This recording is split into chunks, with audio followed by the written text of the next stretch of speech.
Hello everyone, I hope यार तुम सबकी प्रैक्टिस अच्छे से चल रही है। काफ़ी तुम सब क्वेश्चंस कर रहे हो रेगुलरली बेसिस पे। सॉरी मैं लेट हो गया अपनी नेक्स्ट वीडियो के लिए। मेरा शेड्यूल थोड़ा बिजी हो गया था एक दो दिन के लिए। सो आई होप यार आज की वीडियो भी तुम्हें पसंद आएगी। आज की वीडियो बहुत ज़्यादा इम्पॉर्टेंट है नंबर थियरी के हिसाब से। कुछ ऐसी ऑब्जर्वेशंस हैं और कुछ ऐसे फंक्शंस हैं जो मैं तुम्हें बताऊंगा जो बहुत ज़्यादा यूज़ होते हैं कंपटीशन में किसी भी क्वेश्चंस के। तो यार आज की वीडियो की स्टार्टिंग करेंगे हम एक जनरल क्वेश्चन डिस्कस करके जो सीव के ऊपर बेस्ड है। और ये यूवीए ऑनलाइन जज का क्वेश्चन है, एक नई साइट। यूवीए ऑनलाइन जज पे काफ़ी क्वेश्चंस अच्छे लगे हैं मेरे को पर्सनली, इसलिए मैं ये साइट भी रेकमेंड करता हूँ जो कोई भी प्रैक्टिस करना चाहता है। वीडियो के डिस्क्रिप्शन में मैं एक लिंक डाल दूंगा जिसमें नंबर थियरी से रिलेटेड मैंने जितने टॉपिक बताए हैं और आगे मैं जितने टॉपिक बताऊंगा उन सभी के ऊपर वहाँ पे क्वेश्चन तुम्हें मिल जाएंगे प्रैक्टिस करने के लिए। ये क्वेश्चंस काफ़ी अच्छे हैं। बस इस साइट में एक फॉल्ट है कि यार इसमें एडिटोरियल तुम्हें नहीं मिलेगा और तुम्हें टेस्ट केसेस नहीं दिखेंगे जो तुम्हारे गलत होंगे। इस वजह से ज़्यादातर ये साइट लोग करते नहीं हैं। इसके सॉल्यूशन तुम्हें गूगल पे मिल जाएंगे। अगर तुम ये जैसे नंबर कोड है इस क्वेश्चन का, ये गूगल पे डालोगे और यूवीए सॉल्यूशन लिखोगे तो किसी ना किसी का सॉल्यूशन तुम्हें दिख जाएगा। तो तुम्हें वहाँ से समझना पड़ेगा। जिसको भी प्रैक्टिस करना हो इस साइट से वो करे, और जिसको अगर अच्छा नहीं लगता है तो यार वो कहीं और से भी प्रैक्टिस कर सकता है। ये कंपलसरी नहीं है कि तुम्हें इसी साइट से करना है। तो इस क्वेश्चन में करना क्या है, तुम्हें एल और यू दे रखे होंगे तुम्हें, और एल और यू के बीच में जितने भी प्राइम्स हैं तो उन प्राइम्स के बीच में कुछ डिस्टेंस होगा। जैसे मान लो एल तुम्हारा 2 है और यू तुम्हारा 10 है, तो 2 से लेके 10 इंक्लूडिंग तुम्हारे कितने प्राइम आते हैं। 2 से लेके 10 में तुम्हारा 2 आता है, 3 आता है, 5 आता है और 7 आता है। ये 4 प्राइम तुम्हारे 2 से लेके 10 में आते हैं। तो यार किन्हीं भी दो प्राइम के बीच में डिस्टेंस निकालोगे तो क्या डिस्टेंस होगा। जैसे 2 और 3 के बीच में डिस्टेंस आएगा 1 का, 2 और 5 के बीच में डिस्टेंस आएगा 3 का। तो यानी कि ये चीज़ हमारी डिस्टेंस बताती है कि दो प्राइम के बीच में क्या डिस्टेंस है। तो तुम्हें इस क्वेश्चन में करना क्या है, तुम्हें एक एल दिया होगा और एक यू दिया होगा। तुम्हें ये पता लगाना है कि कौन से दो ऐसे प्राइम हैं जिनके बीच में सबसे कम डिस्टेंस है और कौन से दो ऐसे प्राइम हैं जिनके बीच में सबसे ज़्यादा डिस्टेंस है। तो इसको हम नॉर्मल सीव से कर सकते थे कि हम 10⁻7 तक अगर सारे प्राइम निकाल लें और एल से यू तक में आइटरेट करके देख लें कि क्या वो नंबर प्राइम है और उसके नेक्स्ट जो नंबर है उससे डिस्टेंस ले ले तो हमारा काम हो जाता।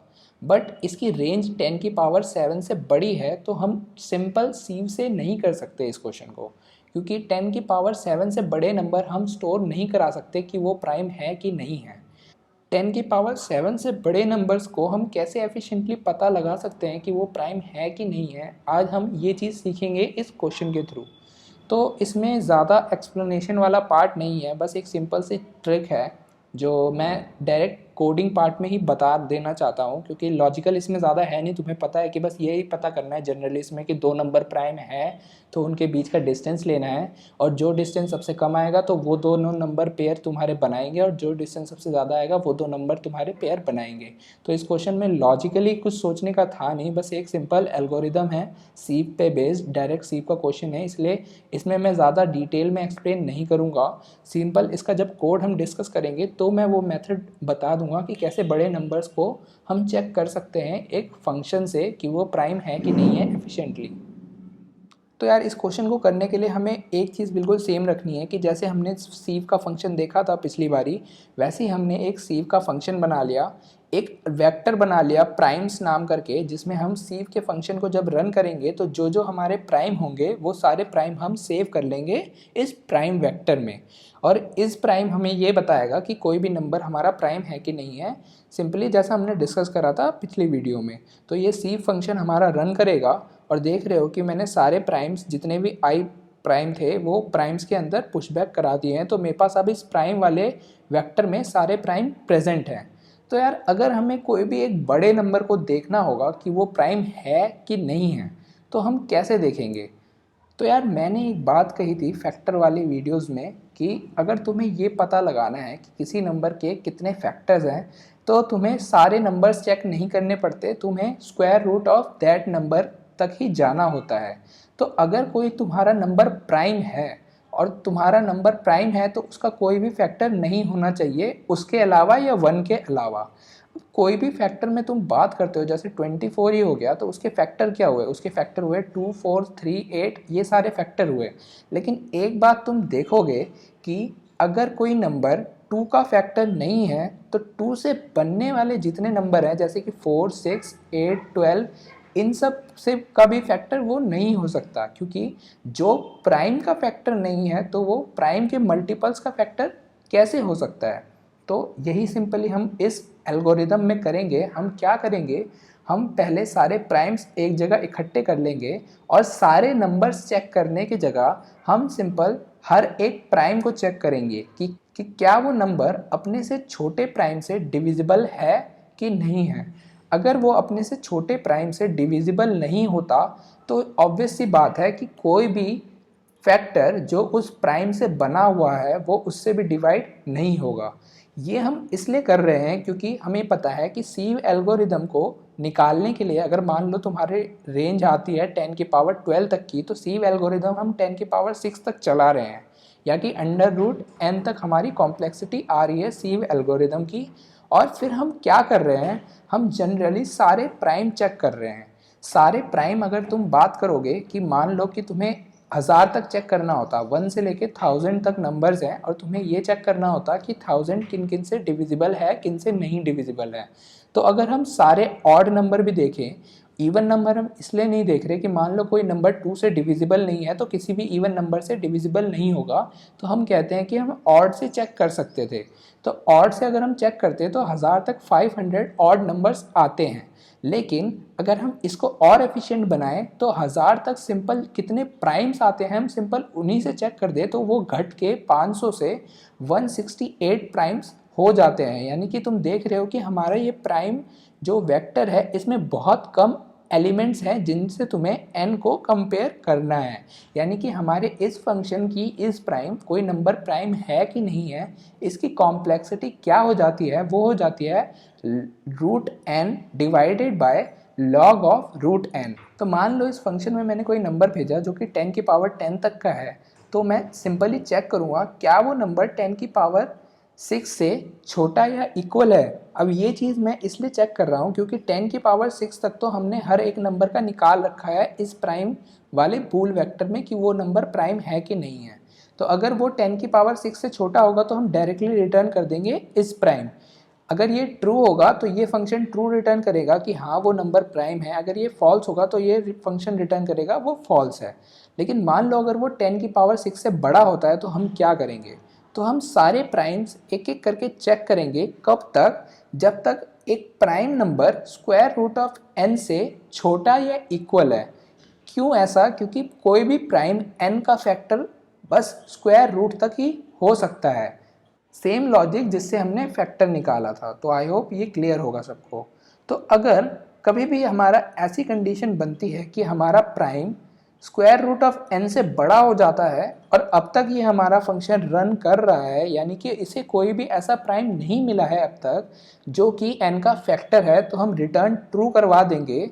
वरना मान लो इसके बीच में कोई भी प्राइम जो स्क्वायर रूट ऑफ n से छोटा था वो हमें मिल जाता है कि n mod i equal to 0 है, यानी कि कोई एक प्राइम ऐसा प्रेजेंट है n से छोटा जो कि इसको डिवाइड करता है, तो ऑब्वियस सी बात है n हमारा प्राइम नहीं हो सकता, तो हम यहाँ पे रिटर्न फॉल्स कर देंगे। मान लो कि तुम्हारा prime square root of n से ना तो बड़ा होता है लेकिन कोई भी तुम्हें ऐसा प्राइम नहीं मिलता जो कि n को डिवाइड करता हो, तो ये फॉर लूप सक्सेसफुली ख़त्म हो जाएगा और हमारा फंक्शन ये स्टेटमेंट ट्रू रिटर्न कर देगा। तो इस प्राइम हमने देखा कि एक फंक्शन है जो कि कोई भी नंबर को चेक कर सकता है कि क्या वो प्राइम है, क्या वो प्राइम नहीं है। फिर हम मेन फंक्शन को डिस्कस करते हैं। तो हमारे को बहुत सारे एल और आर मिलेंगे क्वेश्चन में, यानी कि ये टेस्ट केसेस बेस पे क्वेश्चन है। तो हम क्या करेंगे, हम पहले ही जितने भी क्वेरीज हैं हमारे एल आर के, उनको रन करने से पहले एक बार सी फंक्शन को कैलकुलेट कर लेंगे स्टार्टिंग में ही, जो कि हमारा अंडर रूट n में काम हो जाएगा। हमें सी फंक्शन में वहीं तक फैक्टर्स या प्राइम्स निकालने हैं जो कि स्क्वायर रूट ऑफ n तक हों, क्योंकि हमें बस उतने ही प्राइम रिक्वायर्ड है, उनसे बड़े प्राइम का हमें ज़रूरत नहीं है। तो एक बार सी फंक्शन से हमने ये निकाल लिया कि 10 की पावर 6 तक कितने प्राइम्स है और वो सारे स्टोर करा दिए हमने प्राइम वाले वेक्टर्स में। फिर हमने कहा कि जब तक हमें एल और आर मिलता रहेगा तब तक हम ये कोड रन करते रहेंगे। मैंने यहाँ पे ये वेरिएबल्स बनाए हैं सी लेफ्ट सी राइट। सी का मतलब है कि यार क्लोजेस्ट डिस्टेंस मेरे जो दो प्राइम के बीच में होगा उन दोनों को मैं इन दो वेरिएबल में स्टोर कराऊंगा। डी लेफ्ट और डी राइट में हमारा जो जिन दो प्राइम के बीच में ज़्यादा डिस्टेंस होगा मैं वो दोनों इन दो वेरिएबल में स्टोर करवाऊंगा। जो मेरा मिनिमम डिस्टेंस होगा वो मैं मिनी नाम के वेरिएबल में स्टोर करवाऊंगा और जो मेरा मैक्सिमम डिस्टेंस होगा वो मैं मैक्सिमम नाम के वेरिएबल में स्टोर करवाऊंगा। किसी एक प्राइम को दूसरे प्राइम से डिस्टेंस लेने के लिए हमारे को करंट प्राइम पता होगा कि ये नंबर करंट प्राइम है, लेकिन हमें ये भी पता होना चाहिए कि इससे पहले जो प्राइम आया था वो क्या है, तभी हमें दो प्राइम के बीच का डिस्टेंस पता लग पाएगा। तो प्रेव नाम के वेरिएबल में मैं कोई भी प्राइम अगर पहले आया है जो मेरा इस प्राइम से पहले आया है वो मैं प्रेव नाम के वेरिएबल में सेव करवाऊंगा। तो यार फॉर लूप चलाना है हमें एल से आर के बीच में। क्वेश्चन में एल और आर की रेंज बहुत बड़ी थी, लेकिन क्वेश्चन में एक बात और दे रखी थी कि एल से आर के बीच का डिफरेंस कभी भी 10 की पावर 6 से बड़ा नहीं होगा। तो यानी कि 10 की पावर 6 का कॉम्प्लेक्सिटी के साथ ये फॉर लूप चलेगा, यानी कि एन में इसको हम चला सकते हैं। तो यार उसके बाद हमने सिंपली एक फॉर लूप चलाया एल से आर तक। हमने चेक करा क्या वो नंबर प्राइम है। अगर वो प्राइम है तो हमने ये चेक करा क्या इससे पहले कोई नंबर प्राइम हमें मिला था। अगर नहीं मिला होगा तो हमारा प्रेव इक्वल्स टू -1 होगा जो कि हमने इनिशलाइज करा था। तो प्रेव को हम ये वाला प्राइम दे देंगे। लेकिन मान लो अगर इससे पहले कोई प्राइम आया था तब हम डिस्टेंस निकालेंगे कि हमारे करंट प्राइम और पिछले प्राइम का जो डिस्टेंस है अगर वो छोटा है हमारे मिनिमम डिस्टेंस से तो मिनिमम को हम अपडेट कर देंगे, सी लेफ्ट और सी राइट को भी हम अपडेट कर देंगे। और अगर मान लो जो हमारा करंट प्राइम और पिछले प्राइम का डिस्टेंस है वो बड़ा है हमारे मैक्सिमम से तो हम मैक्सिमम को अपडेट कर देंगे और डी लेफ्ट और डी राइट को अपडेट कर देंगे और अपने प्रीवियस प्राइम को भी अब करंट प्राइम की वैल्यू दे देंगे। तो यार जब ये हमारा फॉर लूप एंड हो जाएगा तो हम सिंपल चेक कर लेंगे क्या हमारा मैक्सिमम डिस्टेंस इक्वल्स टू -1 है, यानी कि कभी भी हमारे को दो प्राइम मिले ही नहीं। अगर दो प्राइम मिले होते तो मैक्सिमम डिस्टेंस -1 की जगह कुछ और होता, चाहे जितना भी बड़ा होता, लेकिन -1 नहीं होता। तो अगर हमारा दो नंबर -1 है तो हमें प्रिंट करवाना था कि कोई भी एडजेसेंट प्राइम नहीं है हमारे क्वेश्चन में। लेकिन अगर हमारा मैक्सिमम -1 नहीं है तो हम सिंपल प्रिंट करवा देंगे कि कौन से दो ऐसे प्राइम हैं जो क्लोजेस्ट हैं और कौन से दो ऐसे प्राइम हैं जो फारदेस्ट हैं। सो इस क्वेश्चन को करवाने का मेरा बस एक मोटो था कि मेरे को ये चीज़ डिस्कस करनी थी कि कैसे 10 की पावर 7 से बड़े नंबर्स को हम चेक कर सकते हैं कि वो प्राइम है कि नहीं है। तो आज जिन इम्पॉर्टेंट टॉपिक्स की मैं बात कर रहा था हम उसको लेके स्टार्ट करते हैं कि प्राइम फैक्टर्स और उसके एप्लीकेशन। हमने प्राइम्स के ऊपर बात कर ली कि प्राइम्स के फैक्टर सिर्फ वो नंबर और 1 होता है, लेकिन जो कॉम्पोजिट नंबर होते हैं उनके कितने सारे प्राइम फैक्टर होते हैं। जैसे कि मान लो अगर मैं 24 ही लेता हूँ तो उसके सारे फैक्टर हमारे 1, 2, 4, 3, 6, 12, 24 और 8 होते हैं। लेकिन इन सब में से प्राइम फैक्टर उसके कितने हुए, वो सिर्फ 2 और 3 हुए। तो मैं ये बोलना चाहता हूँ कि क्या कोई इंटीजर नंबर हम सिर्फ उसके प्राइम फैक्टर से रिप्रेजेंट कर सकते हैं। तो यार इसका आंसर है हाँ। हम कोई भी एक इंटीजर नंबर सिर्फ उसके प्राइम फैक्टर से रिप्रेजेंट कर सकते हैं। जैसा कि तुम देख रहे हो कि 24 होगा 2 की पावर 3 इंटू 3 की पावर 1 इक्वल्स टू 24। अब ऐसा क्यों हुआ है, क्योंकि तुम देख रहे हो यहाँ पे 4, 6, 12, 24, 8 ये सारे कैसे बने हैं। ये सारे 2 और 3 के मल्टीपल्स और कॉम्बिनेशन से ही बने हुए हैं। यानी कि कोई भी एक नंबर को बनाने के लिए हमें सिर्फ उसके प्राइम फैक्टर्स पता करने होते हैं और प्राइम फैक्टर्स उस नंबर के एक तरह से बिल्डिंग ब्लॉक्स होते हैं। सो ये कंक्लूजन हमारे को देता है कि प्राइम फैक्टर्स किसी भी नंबर्स के लिए कितने ज़्यादा इम्पॉर्टेंट हैं। तो यार जितने भी प्राइम फैक्टर्स हैं किसी भी नंबर्स के तो वो हम कैसे एफिशिएंटली निकाल सकते हैं। तो इसमें सबसे पहला स्टेप तो हमारा होगा कि जो हमारा नंबर है n, तो उसके स्क्वायर रूट तक जितने भी प्राइम्स हैं वो हम सीव से डायरेक्टली निकाल लें और एक प्राइम नाम के वेक्टर में स्टोर करवा लें। इसके बाद हमें क्या करना है, हमें ये देखना है कि क्या कोई प्राइम हमारा n का फैक्टर है। अगर वो n का फैक्टर है तो हम उसको अलग से स्टोर करवा लेंगे उस प्राइम को, बट एक और एक्स्ट्रा चीज़ करेंगे कि हम n को रिड्यूस कर देंगे उस प्राइम से, जिससे कि हमारी प्रॉब्लम साइज़ भी साथ साथ रिड्यूस होती रहे। अब ऐसा हम क्यों करेंगे, मान लो हमारा 24 है और हमें 24 के लिए मिला कि हमारा 2 एक प्राइम नंबर है जो इसका फैक्टर है, तो 24 को जब हम 2 से डिवाइड कर देते हैं तो 12 बचता है, यानी कि जो 2 हमने काउंट कर लिया है वो आगे कभी भी नहीं आएगा। तो सिंपली हमारे बचे हुए प्राइम फैक्टर्स ही हमें मिलेंगे और इससे हमें ये फ़ायदा होगा कि अगली बारी हम स्क्वायर रूट ऑफ n तक चेक नहीं करेंगे, अगली बारी हम चेक करेंगे n by prime factor of square root of n तक, यानी कि हमारी प्रॉब्लम साइज भी धीरे धीरे रिड्यूस होती जा रही है जैसे जैसे हमें प्राइम फैक्टर्स उसके मिलते जा रहे हैं। तो एक एक करके हम धीरे धीरे सारे प्राइम फैक्टर निकाल लेंगे और ये सबसे एफिशिएंट अप्रोच होती है इस क्वेश्चंस की। और एक बारी हमने सारा निकाल लिया तो अब इसकी बात करते हैं टाइम कॉम्प्लेक्सिटी क्या होगी। तो यार जैसा कि तुम देख रहे हो कि कोई नंबर अगर तुम्हारा प्राइम नंबर नहीं हुआ तो तुम्हारा प्रॉब्लम साइज log n से रिड्यूस होता जा रहा है क्योंकि वो डिवाइड होता जा रहा है। लेकिन जब भी हम टाइम कॉम्प्लेक्सिटी निकालते हैं तो मैंने बताया था कि हमें वर्स्ट केस इसका देखना है। तो इसका वर्स्ट केस क्या होगा कि तुम्हारा नंबर खुद ही एक प्राइम हो। तो अगर तुम्हारा नंबर खुद ही एक प्राइम होगा तो तुम कभी भी उसको रिड्यूस नहीं कर पाओगे और तुम्हें अंडर रूट n तक सारे प्राइम चेक करने ही पड़ेंगे। इससे पहले वाले क्वेश्चन में देखा कि हमें अगर अंडर रूट तक सारे प्राइम चेक करने हैं तो हमारी उसकी कॉम्प्लेक्सिटी आती है under root n divide by log of under root n। तो इस क्वेश्चन की भी यानी कि इस एल्गोरिदम की भी सेम टाइम कॉम्प्लेक्सिटी होगी वर्स्ट केस में कि n हमारा जब प्राइम निकल जाए। और जब n हमारा प्राइम निकल जाएगा तो हम ये कंडीशन भी चेक हमें करना पड़ेगा लास्ट में, जब हमारे ये ऊपर वाला लूप चल जाएगा कि हमने सारे प्राइम फैक्टर निकाल लिए और n अगर हमारा अभी भी 1 नहीं आया, यानी कि कोई एक ऐसा नंबर है जो कि प्राइम है इटसेल्फ, तो हम ये कहेंगे कि अगर n हमारा नॉट इक्वल्स टू 1 है तो ये जो n है ये भी एक प्राइम फैक्टर है n का। तो इसका एल्गोरिदम देख लेते हैं सीधा सीधा। हमने सिंपल एक सीव नाम करके फंक्शन बना लिया, सिंपल हमारा सीव फंक्शन जो हमारा प्राइम कैलकुलेट करेगा 1E6 तक। ये प्राइम्स नाम का वेक्टर बना लिया जिसमें हम सारे प्राइम स्टोर करेंगे। उसके बाद ये हमारा प्राइम फैक्टर का फंक्शन है। प्राइम फैक्टर में मैंने रिटर्न क्या करानी है, मैंने एक वेक्टर रिटर्न करानी है जो हमें रिटर्न करके देगा किसी भी नंबर के कितने प्राइम फैक्टर्स हैं। हमें एक नंबर मिलेगा इनपुट में, कोई n मिलेगा, ये कितना भी बड़ा हो सकता है, 10 की पावर 12 तक भी हम एफिशिएंटली इस नंबर का सारे प्राइम फैक्टर निकाल सकते हैं under root n by log under root n में। ये फैक्टर वाले एल्गोरिदम से ज़्यादा फास्ट काम करेगा क्योंकि हम इसमें सारे नंबर्स कंपेयर कराने की जगह सिंपल प्राइम फैक्टर्स से ही कंपेयर करा रहे हैं। तो इसमें हमने क्या करा, हमने एक वेक्टर बना लिया फैक्टर्स करके जिसमें हम सारे प्राइम फैक्टर्स इसके इंसर्ट करेंगे। मैंने एक वेरिएबल बनाया प्राइम फैक्टर इंडेक्स करके pf इंडेक्स, और एक वेरिएबल बनाया pf। तो pf में हमारा स्टोर होगा हमारा प्राइम जिसे हमें चेक करना है, और pf इंडेक्स हमारा आइटरेट प्राइम्स नाम के वेक्टर में आइटरेट करने के लिए मैंने pf इंडेक्स बनाया है।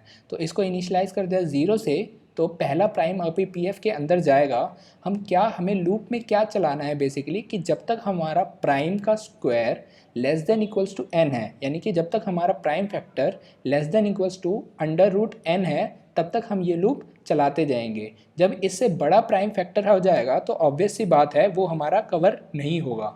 तो हमने देखा कि अगर कोई प्राइम फैक्टर हमारे n को डिवाइड करता है यानी कि वो इसका प्राइम फैक्टर है। तो हमने देखा कि अगर हमारा कोई प्राइम नंबर हमारे n को डिवाइड करता है तो यानी कि ये उसका प्राइम फैक्टर है। तो हमने वो फैक्टर नाम के वेक्टर में पुशबैक करवा दिया और n को उससे डिवाइड कर दिया ताकि हमारी प्रॉब्लम साइज रिड्यूस हो जाए। तो मान लो जैसे हम एग्जांपल लेते हैं कि 24 अगर हमारा n होता तो n को हम चेक करते कि क्या उसका 2 प्राइम फैक्टर है, तो आंसर आता यस। तो n डिवाइड बाई 2 करते तो 12 हो जाता अब हमारा प्रॉब्लम साइज, और फैक्टर के अंदर हम 2 इंसर्ट करा देते। हम चेक करते क्या 2 हमारा 12 का प्राइम फैक्टर है, तो आंसर आता यस। तो हम 12 बाई 2 करते तो 6 आता, तो एक और 2 इंसर्ट हो जाता, ऐसे करके एक और 2 इंसर्ट होता और फिर 3 इंसर्ट हो जाता। तो सक्सेसफुली हमने चारों प्राइम फैक्टर 24 के इंसर्ट करवा दिए और हर एक प्राइम फैक्टर को इंसर्ट करवाने के बाद, यानी कि 2 इसमें 3 बारी आ रहा है तो हमने 2 इसमें 3 बारी डाल दिया, तो जब ये लूप एंड होगा तो हम नया प्राइम पे शिफ्ट करेंगे, तो नया प्राइम हमें प्राइम्स वेक्टर से मिल जाएगा जो अगले इंडेक्स पे होगा। अब यहाँ पे मैंने प्रीफिक्स इंक्रीमेंट का यूज़ करा है जो बहुत से कोडर करते हैं। ये एक सिंपल सी टेक्निक है, लेकिन ये एक स्टेटमेंट तुम्हारे को कम लिखने में मदद करती है। तो ये क्या करेगी, पीएफ इंडेक्स को पहले एक साइज से इंक्रीमेंट कर देगी, यानी कि पहले ये 0 था तो पहले इसको 1 करेगी, फिर इसकी वैल्यू यूज़ करेगी प्राइम्स के अंदर और पीएफ में हमारा प्राइम्स ऑफ 1 की वैल्यू चली जाएगी जो कि होगी 3। फिर हम 3 के लिए चेक करेंगे और ऐसे करते करते जब तक हमारा prime less than equals to √n है, हम सारे प्राइम्स चेक कर लेंगे कि कौन से प्राइम हमारे नंबर के प्राइम फैक्टर हैं और कौन से प्राइम हमारे नंबर के प्राइम फैक्टर नहीं हैं। जब ये लूप एंड हो जाएगा तो सिंपल हमने देखा कि क्या हमारा n नॉट इक्वल्स टू 1 है, यानी कि कोई ऐसा प्राइम रह गया है जो अब तक नहीं मिला है हमें, तो हमने फैक्टर में वही नंबर इंसर्ट करा दिया कि ये भी हमारा एक प्राइम फैक्टर है और रिटर्न करा दिया ये फैक्टर वेक्टर। तो हमने देखा कि कैसे हम एफिशिएंटली प्राइम फैक्टर किसी भी नंबर के निकाल सकते हैं।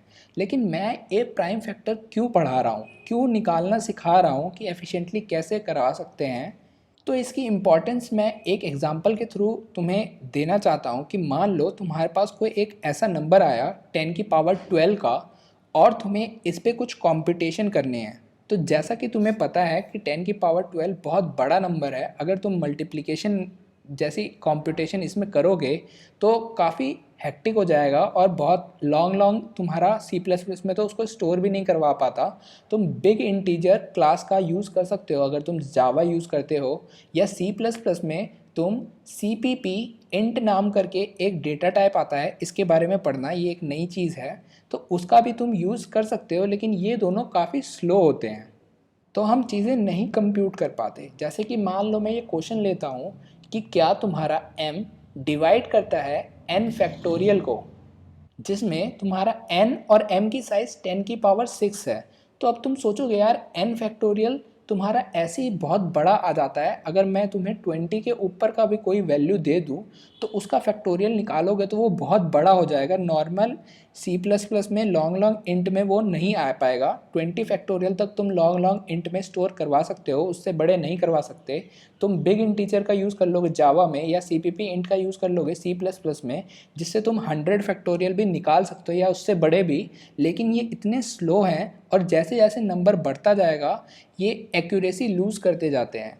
तो यानी कि 10⁻6 जितने बड़े फैक्टोरियल तो तुम नहीं निकाल सकते एफिशिएंटली C++ या जावा में कम टाइम कॉम्प्लेक्सिटी के साथ। तो इसको कंप्यूट करने के लिए हम क्या करें, तो हमने जैसे देखा था कि यार प्राइम फैक्टर तुम्हारे बिल्डिंग ब्लॉक होते हैं हर इंटीजर के, तो हम डायरेक्टली इन दो नंबर पे काम ना करके इनके प्राइम फैक्टर्स पे काम कर सकते हैं।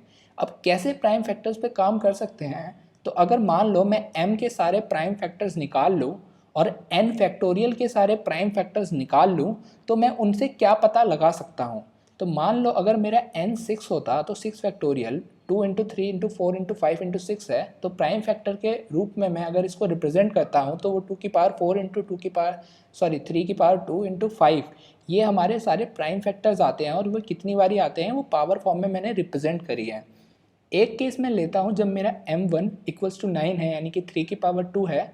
एक केस में लेता हूँ जब मेरा m2 27 है यानी कि 3⁻3 है। तो हमें ये चेक करना था क्या हमारा m n फैक्टोरियल को डिवाइड करता है कि नहीं करता है।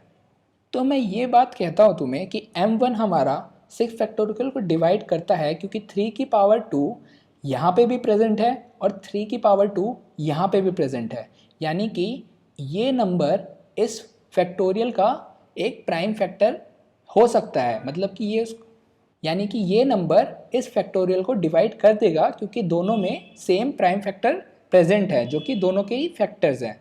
लेकिन अगर मैं m2 की बात करूं तो उसमें 3 की मैक्सिमम पावर 3 है और जो 6 फैक्टोरियल है उसमें 3 की मैक्सिमम पावर 2 है।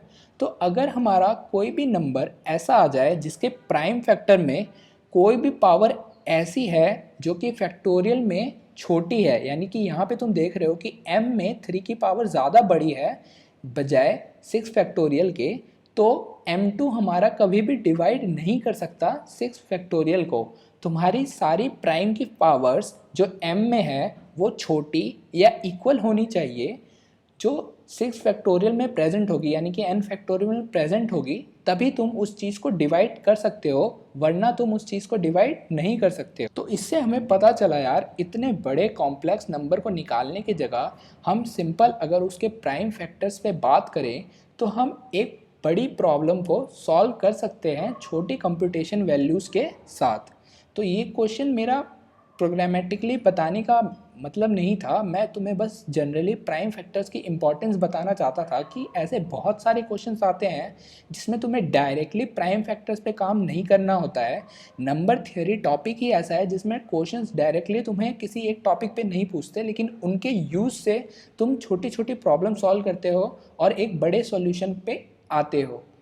तो यार प्राइम फैक्टर्स को एफिशिएंटली यूज़ करने के लिए और इसको अच्छे से सीखने के लिए जो मैंने एक पिछला प्रोग्राम बनाया था कि कैसे तुम प्राइम फैक्टर निकाल सकते हो, उसको अच्छे से सीखना है। और मैं तुम्हारे लिए एक 5 प्रोग्राम लेके आया हूँ जो तुम्हें खुद से बनाने हैं आज और कल तक में। और अगर किसी को भी इन पांचों में से किसी भी एक प्रोग्राम में डाउट हो तो वो कमेंट सेक्शन में डाल दे। अगर ज़्यादा बंदों को डाउट होगा तो मैं उस पर वीडियो अलग से बना दूंगा, अगर कम बंदों को डाउट होगा तो मैं खुद से वो सॉल्व कर दूंगा कमेंट सेक्शन के अंदर। तो पहला प्रोग्राम तुम्हारा ये होगा कि कोई भी तुम्हें एक नंबर दे दूँ, तुम्हें उसमें कितने प्राइम फैक्टर हैं ये चीज़ काउंट करनी है। जैसे कि 6 अगर तुम्हारा है तो 2 इंटू 3 2 प्राइम फैक्टर हैं, 8 अगर तुम्हारा है तो 2 इंटू 2 इंटू 2 3 प्राइम फैक्टर हैं। तो पहला फंक्शन तुम्हें ये बनाना है कि कितने प्राइम फैक्टर हैं, इस चीज़ को तुम काउंट करो। दूसरा फंक्शन तुम्हें ये बताना है कि कितने डिफरेंट प्राइम फैक्टर हैं, तुम्हें उस चीज़ को काउंट करना है। जैसे 8 में 2 इंटू 2 इंटू 2 था तो लेकिन डिफरेंट कितने हुए, एक ही हुआ। तो ये चीज़ तुम्हारा काउंट करने के लिए तुम्हें ये फंक्शन बनाना है। तीसरा फंक्शन तुम्हारा ये हुआ कि जितने भी प्राइम फैक्टर हैं उन सब का सम तुम्हें बताना है कि क्या होगा। जैसे 8 का सम 8 होगा, 6 का 2 इंटू 3 है तो 2 3 5 होता है, तो ये चीज़ तुम्हें बतानी है। चौथी चीज़ तुम्हें करनी है कि count the number of divisors of n। अब हम प्राइम फैक्टर की बात नहीं कर रहे हैं, हम नंबर ऑफ डिवाइजर्स की बात कर रहे हैं। जैसे 24 है तो इसके डिवाइज़र क्या क्या हुए, यानी कि इसके फैक्टर क्या क्या हुए, वो हुए 1 2 3 4 8 6 24 12 इक्वल्स टू 8, यानी कि 8 इसके डिवाइज़र हैं, 8 इसके फैक्टर हैं। तो वो कैसे कैलकुलेट करते हैं, तो इसका भी एक डायरेक्ट फॉर्मूला है। मान लो कि अगर तुम n को रिप्रेजेंट करते हो प्राइम फैक्टर के टर्म्स में, यानी कि कोई एक प्राइम फैक्टर है a b c और ये कितनी बारी आई है, यानी कि उनकी पावर i j k है, तो इनके डिवाइजर्स कितने होंगे, तो उसका फॉर्मूला है a की पावर i है तो i plus 1 into J plus 1 into के प्लस 1। जैसे 24 को रिप्रेजेंट करेंगे तो 2 की पावर 3 इंटू 3 की पावर 1, तो इसके कितने डिवाइज़र होंगे, तो 3 प्लस 1 इंटू 1 प्लस 1, यानी कि 4 इंटू 2 इक्वल्स टू 8। तो तुम देख रहे हो कि ये डायरेक्टली तुम्हें आंसर बता रहा है। अब तुम बहुत सारे लोग सोचोगे कि हम ये इसको ऐसे क्यों कैलकुलेट करें, जब हमें फैक्टोरियल फैक्टर निकालने आते हैं अंडर रूट n में, तो हम अलग से ये चीज़ क्यों सीखें। तो यार अगर तुम एक टाइट बाउंड क्वेश्चन करते हो जहाँ पे तुम्हारा under root n time complexity दे देता है, लेकिन ये वाला जो फंक्शन होगा जिसकी complexity under root n divide by log under root n है, यानी कि अंडर रूट एन से ये बेटर है, तो टाइट बाउंडेड क्वेश्चन भी तुम कर सकते हो, यानी कि वो उसमें पास कर सकता है बजाय फैक्टर्स वाले एल्गोरिदम से। तो ये फंक्शन भी तुम्हें बनाना है, फॉर्मूला मैंने बता दिया है, तुम्हें सिर्फ कंप्यूटेशन करनी है कि कौन से प्राइम की कितनी पावर आई है, फिर उन पावर को 1 से इंक्रीमेंट करके सबका प्रोडक्ट लेना है। तो ये तुम्हारा होमवर्क है। और लास्ट एक क्वेश्चन जो टोशन फंक्शन पे बेस्ड है, ये मैं डिस्कस करता हूँ तुम्हारे साथ कि कैसे हम इसको निकालते हैं और ये टोशन फंक्शन है क्या चीज़। तो यार मान लो अगर तुम्हारे को कोई ऐसा क्वेश्चन आ जाए कि तुम्हें वो सारे पॉजिटिव नंबर बताने हैं जो कि n से छोटे हैं, that are relatively prime to n। अब रिलेटिवली प्राइम टू n का क्या मतलब हुआ, तो दो इंटीजर a और b said to be relatively prime, यानी कि को प्राइम से बहुत लोग समझ गए होंगे कि मैं क्या बात कर रहा हूँ। तो दो इंटीजर ए बी कब को प्राइम होते हैं, जब उनका जीसीडी 1 हो, यानी कि उनके बीच में कोई कॉमन फैक्टर ना हो, तब वो दो नंबर को प्राइम होते हैं। जैसे कि 25 और 42 इनके बीच का जीसीडी 1 है। तो अगर तुम्हें ऐसे सारे नंबर काउंट करने हो कि कितने नंबर हमारे n से छोटे हैं जो को प्राइम हैं, तो वो तुम कैसे फाउंड करोगे एफिशिएंटली? नाइव वे तो तुम्हारा यही होगा कि 1 से लेके n-1 तक तुम चलते जाओ और बस ये देखते जाओ किन दो नंबर का तुम्हारा GCD 1 आता है, उसको काउंट कर लो, वरना काउंट मत करो। लेकिन इसकी कॉम्प्लेक्सिटी n है जो कि बहुत ख़राब है। अगर बड़े नंबर के लिए तुम निकालोगे तो ये टाइम कॉम्प्लेक्सिटी ख़राब कर देगी तुम्हारी और TLE आ जाएगा। तो इसको सॉल्व करने के लिए हमें एक टोशेंट फंक्शन के बारे में पता होना चाहिए, जो कि एक फॉर्मूला देता है जो डायरेक्टली हमारा काउंट सॉल्व करके देता है। तो इस टोशेंट फंक्शन का काम क्या होता है, टोशेंट फंक्शन को इस सिंबल से रिप्रेजेंट करते हैं। और मान लो अगर n का तुम्हें निकालना है कि n के साथ कितने नंबर हैं जो को प्राइम बनते हैं, तो उसका फॉर्मूला है n इंटू पाई और 1 माइनस 1 बाय प्राइम फैक्टर। अब ये सिंबल क्या है, तो जैसा कि तुम समेशन को जानते हो, समेशन क्या करता है, सीरीज़ में एडिशन करता है। कि मान लो अगर तुम्हारे यहाँ पे समेशन होता 0 से 10 तक, तो हर वैल्यू 0 से 10 तक यहाँ पे धीरे धीरे ऐड हो जाती। पाई का मतलब क्या होता है, उस समेशन की जगह मल्टीप्लिकेशन आ जाए। तो क्वेश्चन में कभी भी ये दो सिंबल देखो तो आज के बाद तुम डायरेक्टली समझ जाना कि ये क्या रिप्रेजेंट करते हैं। तो 1/pf का क्या मतलब हुआ कि मान लो n के 4 प्राइम फैक्टर्स हैं, तो हम टोशन फंक्शन कैसे कैलकुलेट करेंगे, तो वो ऐसे कैलकुलेट करेंगे कि टोशन फंक्शन इक्वल्स टू होगा n इंटू में 1 minus 1 by first prime factor into में 1 minus 1 by second prime factor into में 1 minus 1 by third prime factor and so on. तो ये जब तुम सारा कंप्यूट कर लोगे तो जो तुम्हारा रिजल्ट आएगा वो तुम्हारा रिप्रेजेंट करेगा कि कितने को प्राइम नंबर प्रेजेंट हैं n से छोटे, जो n के साथ को प्राइम बनाते हैं। जैसे कि मैं एग्जांपल लेता हूँ, अगर n तुम्हारा 36 है तो इसको रिप्रेजेंट करोगे तो इसके प्राइम फैक्टर आएंगे 2 और 3, यानी कि इसके दो प्राइम फैक्टर्स हैं, वो हैं 2 और 3। तो टोशन फंक्शन कैलकुलेट होगा 36 इंटू में 1 माइनस 1/2 इंटू में 1 माइनस 1/3, जो कि आता है 12। अब हम ज़रा देख लें कि क्या 12 नंबर हमारे प्रेजेंट हैं कि नहीं हैं। तो 1, 5, 7, 11, 13, 17, 19, 23, 25, 29, 31, 35, इन सभी का अगर तुम GCD लोगे 36 के साथ तो तुम्हें मिलेगा कि इन सब का GCD 1 आता है। और इनको अगर काउंट करोगे तो तुम्हें मिलेगा कि ये 12 होते हैं। यानी कि टोशन फंक्शन हमारा बिल्कुल सही काम कर रहा है। और टोशन फंक्शन बेस्ड किस पे है, प्राइम फैक्टर कैसे निकाल पाते हो तुम किसी भी n का, और जिसकी कॉम्प्लेक्सिटी हमने देखी वो होगी √n divide bye log of √n। इसको याद कर लेना, यानी कि कहाँ हम नाइव अप्रोच में n में काम कर रहे थे और कहाँ टोशन फंक्शन में हमारी कॉम्प्लेक्सिटी n से रिड्यूस होके √n बाय log √n में आ गई। तो टोशन फंक्शन काफ़ी इंपॉर्टेंट है। लोगों को ये समझ इसलिए नहीं आता है क्योंकि उनको प्राइम फैक्टर्स निकालने नहीं आते हैं किसी भी नंबर के। मैंने वीडियो की स्टार्टिंग में पहली चीज़ ही तुम्हें ये बता दी कि एफिशिएंटली प्राइम फैक्टर्स कैसे निकालते हैं।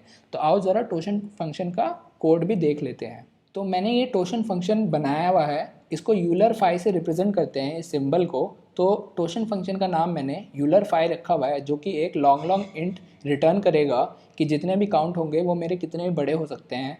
एक मैं लार्ज इंटीजर भी अगर मैं इनपुट में लूँ, 10 की पावर 12 भी ले लूँ, तो भी मेरा ये फंक्शन एफिशिएंटली काम कर जाएगा। तो इसमें मैंने सिंपल वही लॉजिक लगाया जो हमने पिछले कोड में देखा था कि PF इंडेक्स हमारा प्राइम का इंडेक्स होगा और PF में हमारा वो प्राइम नंबर आएगा। हमने एक लॉन्ग आंसर करके स्टोर करवा लिया जिसमें हमने n की वैल्यू रखी। अब ऐसा हमने क्यों करा कि जैसे देखोगे तुम, इस फंक्शन में सबसे पहले n मल्टीप्लाई होगा आगे वाले नंबर से, तो हमने n स्टोर करवा लिया। अभी ये आंसर मेरा इस फंक्शन का रिजल्ट रिप्रेजेंट करता है, तो इसमें अभी n पड़ा हुआ है। तो हमने क्या कहा, हमने कहा कि अगर कोई प्राइम मेरे नंबर का प्राइम फैक्टर है तो मैं क्या करूँगा, उसमें उसको आंसर में से माइनस क्या करूँगा। तो अगर मानो n मेरा पड़ा हुआ था, इसको मैं सॉल्व करता हूँ तो ये इससे मल्टीप्लाई होगा, तो n minus n by prime factor, यानी कि n minus n by prime factor, यानी कि answer minus answer by prime factor. ये मैं करता हूँ तो मेरा पहला ब्रैकेट सॉल्व हो जाता है। फिर जो मेरा रिजल्ट बचा वही मैं माइनस करूँगा कि जो मेरा रिजल्टेंट आया minus resultant divide by second prime factor. तो ऐसे ऐसे लूप मेरा चलता रहेगा और मैं जब सारे प्राइम फैक्टर्स अच्छे से कंप्यूट कर लूँगा कि मान लो जैसे मेरा 2 आया, तो मैंने आंसर में से 36 में से माइनस करा 36/2, तो 18 बच गया मेरे आंसर में। फिर मैंने क्या कहा कि जब तक मेरा 2 n का प्राइम फैक्टर है तब तक n को मैं रिड्यूस करता रहता हूँ, क्योंकि मेरे को सारे यूनिक प्राइम फैक्टर माइनस करने हैं। मैं नहीं चाहता कि एक स्टेप में मैंने 2 माइनस करा और अगले स्टेप में भी मैं 2 माइनस करूँ। तो मैंने जितने भी 2 उसके फैक्टर्स थे वो सारे रिमूव करने के लिए ये वाइल लूप चला दिया, और इससे हमारा प्रॉब्लम साइज भी रिड्यूस हो गया। फिर हम नेक्स्ट प्राइम फैक्टर पे शिफ्ट करेंगे, सॉरी नेक्स्ट प्राइम पे शिफ्ट करेंगे और यही सेम चीज़ इसके लिए निकालेंगे। तो किसी नंबर के जितने भी प्राइम फैक्टर होंगे वो सारे डिडक्ट हो जाएंगे इससे आराम से। और ये जब लूप एंड करेगा तो हम सिंपल चेक कर लेंगे क्या n हमारा नॉट इक्वल्स टू 1 है, यानी कि कोई एक प्राइम फैक्टर है जो अभी भी बच गया है। तो लास्ट में अगर कोई बचा होगा तो आंसर में से माइनस कर लेंगे आंसर बाय n और यही आंसर रिटर्न कर देंगे। तो ये हमारे को रिटर्न करेगा कि कितने को प्राइम्स नंबर प्रेजेंट है n से छोटे, जिनके साथ जीसीडी हमारा n का लेंगे अगर, तो वो 1 आएगा। तो आई होप टोशन फंक्शन भी तुम्हें समझ आया होगा, प्राइम फैक्टर्स कैसे निकालते हैं तुम्हें समझ आया होगा। वो जो 4 फंक्शन मैंने बताए थे यार, प्लीज़ उसको आज ही सॉल्व कर लेना, तभी तुम्हें प्राइम फैक्टर्स की एप्लीकेशंस अच्छे से आएंगी। ये बहुत सारे क्वेश्चंस में यूज़ होंगे फ्यूचर में। और जैसा कि मैंने कहा था, मैं वीडियो के नीचे डिस्क्रिप्शन में लिंक दे दूंगा, तो आज ही सारे प्रॉब्लम्स स्टार्ट कर देना। किसी भी टॉपिक से स्टार्ट करना जो तुम्हें अच्छा समझ आया हो। किसी भी टॉपिक में तुम्हें डाउट हो या कोई इस वीडियो में कोई डाउट हो तो कमेंट सेक्शन में बता देना। मेरे से कोई चीज़ छूट गई हो या मैं अच्छे से समझा नहीं पाया हूँ तो वो बता देना, मैं ताकि क्लियर कर दूँ उसको। So thank you so much guys, मिलते हैं अपनी नेक्स्ट वीडियो में।